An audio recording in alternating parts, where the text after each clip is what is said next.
जय श्री कृष्णा। राधे राधे। आप सभी का दिन शुभ और मंगलमय हो और भगवान श्री कृष्ण की कृपा आप पर सदा बनी रहे। आज सुनिए वैशाख मास महात्म्य का अध्याय 29। जैमिनी जी कहते हैं, इसके बाद राजा इंद्रद्युम्न ने शिल्प शास्त्र में प्रवीण सब कारीगरों को मंदिर के निर्माण कार्य में नियुक्त किया।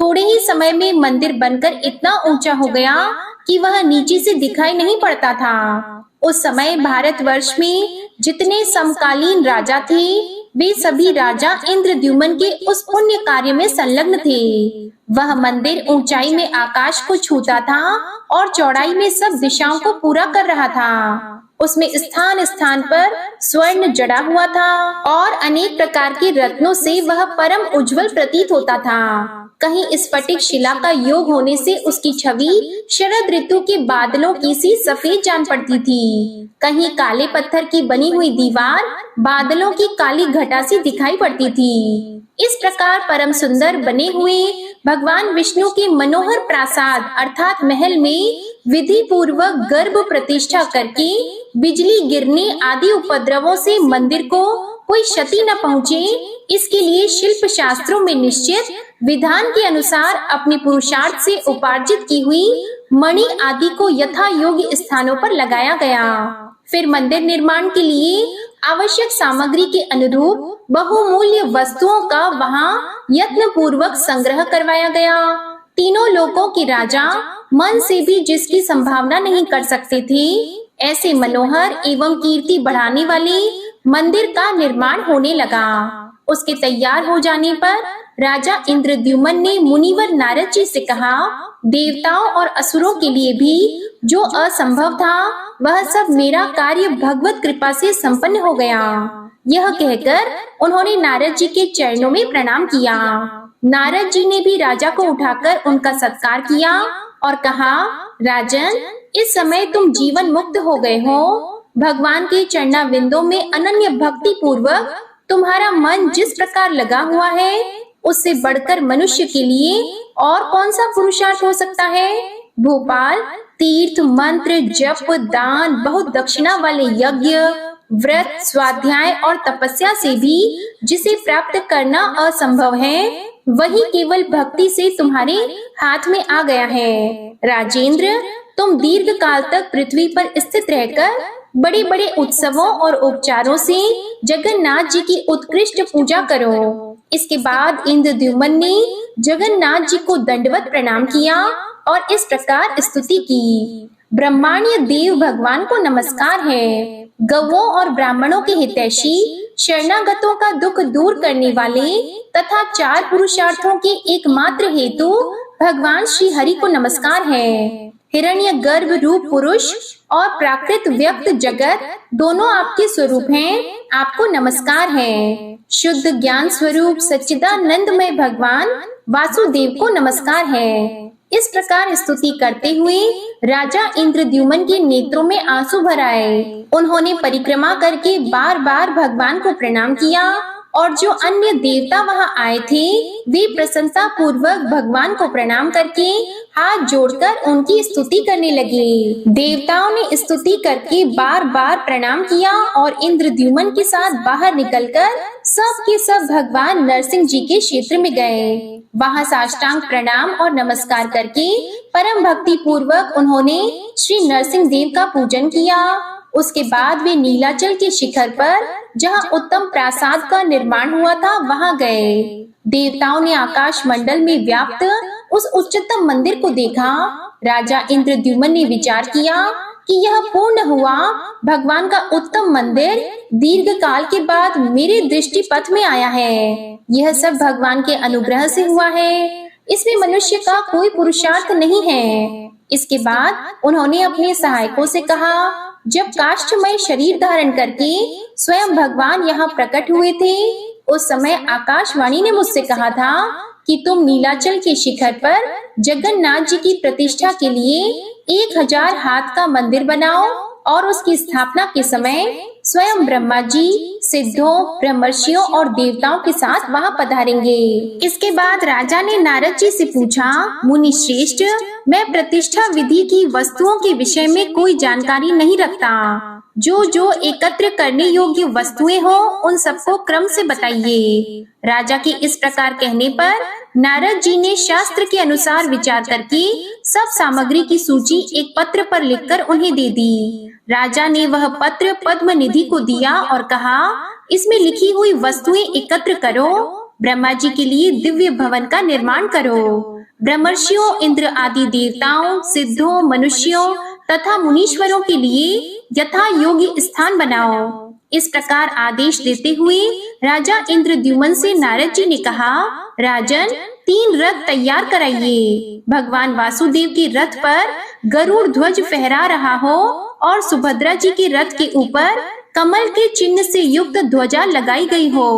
श्री बलभद्र जी के रथ पर ताल ध्वज या हल की चिन्ह युक्त ध्वज होना चाहिए। श्री विष्णु के रथ में 16, बलभद्र के रथ में 14 और सुभद्रा जी के रथ में 12 पहिए होने चाहिए। चक्रधारी श्री कृष्ण के रथ का विस्तार 16 हाथ, बलभद्र जी के रथ का विस्तार 14 हाथ और सुभद्रा जी के रथ का विस्तार 12 हाथ का हो। नारद जी के इस वचन को सुनकर एक दिन में 3 रथ बनाए गए, जिनके धुरे, चक्के, खंबे और द्वार सभी सुंदर थे। तीनों रथों का विस्तार उत्तम था। सब में सुंदर ध्वजा पताका लगी थी। नाना प्रकार की चित्रकारी से वे तीनों रथ बड़े मनोहर लग रहे थे। उनमें लगाम और बागडोर से युक्त वायु के समान वेग वाले सैकड़ों सफेद घोड़े लगे हुए थे। नारद जी ने शास्त्र के अनुकूल विधि से रथों की प्रतिष्ठा की। इसके बाद ब्रह्मा जी की प्रेरणा से उस उत्तम महल के पास शुभ मुहूर्त में सब देवता आ पहुँचे। राजा इंद्रद्युम्न की आज्ञा से विश्वकर्मा ने एक बहुत बड़ी रत्नमयी शाला तैयार की। उसमें प्रतिष्ठा कालिक पूजन उपयोगी वस्तु, हविष्य, समिधा, कुशा तथा अनेक प्रकार के भोजन और संपत्ति का संचय करके रखा गया।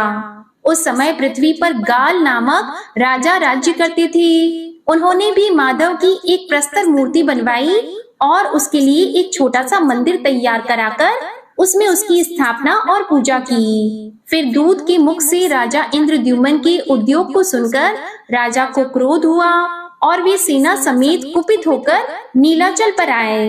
वहां आने पर उन्होंने प्रतिष्ठा का ऐसा आयोजन देखा जो मनुष्यों के लिए सपने में भी दुर्लभ था। उसे देखकर राजा के मन में बड़ा आश्चर्य हुआ। वहां के सब वृतांत को जानकर राजा गाल ने अपने को कृतार्थ माना और यह अनुभव किया कि इससे बढ़कर कल्याणकारक कर्म न हुआ है और न होगा। फिर तो वे हाथ जोड़कर राजा इंद्रद्युम्न के पास गए और बोले, देव, आप राजाओं के राजा तथा जीवन मुक्त हैं। मैं आपकी क्या स्तुति करूं? आप मुझ पर प्रसन्न होइए। इस प्रकार निवेदन करते हुए श्रेष्ठ राजा गाल से इंद्रद्युम्न ने कहा, राजन, आप अपनी तुच्छता का अधिक बखान क्यों करते हैं? आप भी सार्वभौम सम्राट और भगवान विष्णु के भक्त हैं। प्रजाओं के पालन में तत्पर रहने वाला राजा प्रजा की रक्षा रूप उत्तम मार्ग पर चलकर इस लोक में कीर्ति और धर्म का उपार्जन करता है। आप तो भगवान के भक्त हैं, इसलिए आपको विशेष रूप से सफलता मिलेगी। राजन, काष्ठ रूप में अवतीर्ण हुए साक्षात भगवान विष्णु का यह महल है। 4 स्वरूपों में व्यक्त हुए भगवान जनार्दन की इस मंदिर में स्थापना करके मैं यह मंदिर आपको ही सौंपकर चला जाऊंगा। आप ही इसमें पूजा आदि की व्यवस्था करेंगे। तब यह सुनकर राजा गाल बहुत प्रसन्न हुए। इंद्रद्युम्न ने जो जो आदेश दिया उसके वे बड़ी शीघ्रता के साथ पालन करने लगे। इस प्रकार सब सामग्री जुट जाने पर देवताओं से घिरे हुए सिंहासन पर विराजमान राजा इंद्रद्युम्न इंद्र की भांति शोभा पाने लगे। इतने में ही देवताओं के जय जयकार से स्तुति किए जाते हुए साक्षात ब्रह्मा जी दिखाई पड़े। राजा इंद्रद्युम्न ने दोनों हाथ जोड़कर भक्ति भाव से उन्हें मस्तक झुकाया तथा गाल राज और नारद जी के साथ भूमि पर सिर रखकर साष्टांग प्रणाम किया। फिर उठकर प्रसन्नता का अनुभव करते हुए अपने को कृतार्थ माना। उस समय उनके सभी अंगों में रोमांच हो आया था। जैमिनी जी कहते हैं, राजा इंद्रद्युम्न को अपने चरणों में प्रणाम करते देखकर प्रजापति ब्रह्मा जी ने मुस्कुराते हुए कहा, राजन, अपना सौभाग्य तो देखो। ये सब देवता, ऋषि, पितर और सिद्ध, विद्याधर आदि मुझे आगे करके तुम्हारे लिए यहाँ एकत्र हुए हैं। ऐसा कहकर ब्रह्मा जी शीघ्र ही भगवान नारायण के रथ के पास गए और उन जगदीश्वर को प्रणाम करके 3 बार परिक्रमा करने के बाद आनंद के समुद्र में निमग्न हो गए। उनके शरीर में रोमांच हो आया। उन्होंने गदगद स्वर में अपने ही स्वरूपभूत भगवान जगन्नाथ जी की इस प्रकार स्तुति की। प्रभु, आपको नमस्कार है। मैं आप है और आप मैं हूँ। यह संपूर्ण चराचर जगत आपका ही स्वरूप है। महतत्व से लेकर संपूर्ण प्राकृत जगत आपकी ही माया का विलास है। हे विश्वात्मन, यह संसार आप में ही आरोपित है और आपके ही द्वारा इसमें परिणाम होता है। यह संपूर्ण प्रपंच जो भासित हो रहा है आपके तत्व को न जानने के कारण ही है। आपके स्वरूप का यथार्थ बोध हो जाने पर यह आप में ही विलीन हो जाता है। ठीक उसी तरह जैसे रज्जु के स्वरूप का निश्चय हो जाने पर उसमें भ्रमवश प्रतीत होने वाला सांप वहीं लीन हो जाता है। दीनों, असहायों और शरणागतों की दुख राशि का संहार करने के लिए एकमात्र आप ही सदा कमर कसे रहते हैं। आपको नमस्कार है। हे जगन्नाथ, दुख के समुद्र में डूबे हुए प्राणियों पर आप प्रसन्न होइए। आप लीला पूर्वक कृपा कटाक्ष करके उन सबका उद्धार कीजिए। इस प्रकार वेद अर्थ द्वारा श्री जगन्नाथ जी की स्तुति करके ब्रह्मा जी धरणीधर शेष के अवतार भूत बलभद्र जी का दर्शन करने के लिए गए और अतिशय भक्ति पूर्वक प्रणाम करके उन्होंने उनका भी स्तवन किया। देवेश, आकाश आपका मस्तक है और जल आपका शरीर है। पृथ्वी चरण है, अग्नि मुख है और वायु देवता श्वास है। मन चंद्रमा, नेत्र सूर्य और भुजा संपूर्ण दिशाएं हैं। नाथ, ज्ञान दर्पण आपको नमस्कार है। 14 भुवनों के मूल स्तंभ रूप आप हलधर को नमस्कार है। भगवान, ये नारायण देव जो वेदांतों में गाए जाते हैं आपसे अलग नहीं है। आप शैया है और वे शयन करने वाले हैं। जो कृष्ण है वे बलराम है, जो बलराम है वे ही कृष्ण है। आप दोनों में कोई अंतर नहीं है। हे जगन्मय, आप प्रसन्न होइए। इस प्रकार परमेश्वर बलभद्र जी को प्रणाम करके ब्रह्मा जी जगदीश्वरी सुभद्रा का दर्शन करने के लिए उनके रथ के पास गए और इस प्रकार बोले, हे जगदम्बे देवी, आपकी जय हो। परमेश्वरी, आप ही सर्वशक्ति हो। आपको नमस्कार है। कैवल्य मोक्ष प्रदान करने वाली सुभद्रा देवी, मैं आपको प्रणाम करता हूँ। कल्याणमयी सुभद्रे, आपकी जय हो। इस प्रकार ब्रह्मा जी ने कल्याणमयी सुभद्रा की स्तुति करके उन्हीं के पास रथ पर विराजमान भगवान विष्णु के चौथे स्वरूप चक्र सुदर्शन को भी प्रणाम किया। इसके बाद बड़ी भक्ति से उसकी इस प्रकार स्तुति की, हे सुदर्शन, आप महाज्वालामय हैं। आपकी प्रभा करोड़ों सूर्यों के समान है। जो अज्ञान रूपी अंधकार से अंधे हो रहे हैं उन्हें वैकुंठ का मार्ग दिखाने वाले आप ही हैं। आप नित्य शोभाशाली तथा वैष्णवों के अपने धाम हैं। आप भगवान विष्णु के ही एक स्वरूप हैं। मैं आपको प्रणाम करता हूँ। इस प्रकार प्रणाम और स्तुति करके ब्रह्मा जी देवताओं के साथ मंदिर के पास गए और वहां उन्होंने अपने मन के अनुकूल प्रतीत होने वाली परम सुंदर शाला देखी। इसके बाद वे राजा के दिए हुए दिव्य सिंहासन पर आसीन हुए। ब्रह्मा जी की आज्ञा से राजा इंद्रद्युम्न ने शांति कर्म करने के लिए महामुनि भरद्वाज जी का वरण किया। प्रतिष्ठा कर्म में भेंट पूजा चढ़ाने के लिए जो जो देवता अभीष्ट माने गए हैं तथा होम कर्म में जिन जिन देवताओं के लिए आहुति देने का विधान है वे सभी ध्यान करने पर ब्रह्मा जी की आज्ञा से चारों दिशाओं में आकर स्वयं उपस्थित हो गए। फिर गंध, पुष्प, माला, अलंकार और आभूषण आदि के द्वारा उनकी भली भांति पूजा की गई। इसके बाद बुद्धिमान भरद्वाज जी ने देवाधिदेव ब्रह्मा तथा सब देवताओं के समक्ष कर्म आरंभ किया। राजा इंद्रद्युम्न ने बड़ी प्रसन्नता के साथ सबका पूजन किया। भगवान के विग्रह स्वरूप उस मनोहर मंदिर की जिसमें अत्यंत महान ध्वज फहरा रहा था प्रतिष्ठा करके भरद्वाज जी ने भगवत विग्रहों में प्राण प्रतिष्ठा के लिए ब्रह्मा जी से अनुरोध किया। तब ब्रह्मा जी उठे। उन्होंने नारद आदि ऋषियों तथा विद्वान ब्राह्मणों के साथ स्वयं स्वस्ति वाचन किया। ब्राह्मण लोग वैदिक सूक्तों का पाठ करने लगे। भांति भांति के मंगल वाद्य बजने लगे। उस समय सबने रथ के पास जाकर सीढ़ियों के मार्ग से सावधानी के साथ भगवत विग्रहों को उतारा। दोनों बगल में, भुजाओं में, मस्तक पर तथा दोनों चरणों में हाथ लगाकर लोग धीरे धीरे भगवान नारायण को रुईदार गद्दे पर विश्राम कराते हुए मंदिर के पास ले गए। ऊपर ऊपर से पारिजात पुष्पों की वर्षा होने लगी। ब्रह्मा जी इस प्रकार स्तुति करने लगे, जगन्नाथ श्री कृष्ण आपकी जय हो। सब पापों का नाश करने वाले प्रभु आपकी जय हो। लीला से काष्ठ विग्रह धारण करने वाले नारायण आपकी जय हो। सबको मनोवांछित फल देने वाले माधव आपकी जय हो।